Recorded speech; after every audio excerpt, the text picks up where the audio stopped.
బాలకృష్ణ నటించిన డాకు మహారాజ్ థియేటర్స్లో రిలీజ్ అయ్యి భారీ కలెక్షన్స్తో అయితే దూసుకుపోతుంది. ఈ సినిమా ప్రపంచవ్యాప్తంగా 84 కోట్ల బిజినెస్ అయితే జరిగింది. ఈ సినిమా 2 రోజులకు గాను 74 కోట్ల గ్రాస్ అయితే ఉంది. 3వ రోజు ప్రపంచవ్యాప్తంగా 8 కోట్ల షేర్ బుకింగ్స్ ఆధారంగా కన్ఫామ్ అయ్యింది. ఈ సంక్రాంతికి గేమ్ చేంజర్. సంక్రాంతికి వస్తున్న సినిమాలు రిలీజ్ అయినా కూడా సరే డాకు మహారాజ్ కలెక్షన్స్ మాత్రం ఆగడం లేదు. బాలయ్య బాబు బాక్స్ ఆఫీస్ దగ్గర ర్యాంపేజ్ మాత్రం మామూలుగా లేదు.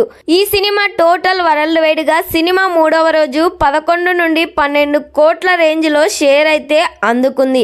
ఓవరాల్ గా ఫెస్టివల్ హోల్డ్ తో మాస్ రచ్చ చేస్తున్న డాకు మహారాజ్ 3వ రోజు అఫీషియల్ కలెక్షన్స్ తో ఓ రేంజ్ లో రికార్డ్ అయితే క్రియేట్ చేస్తుంది.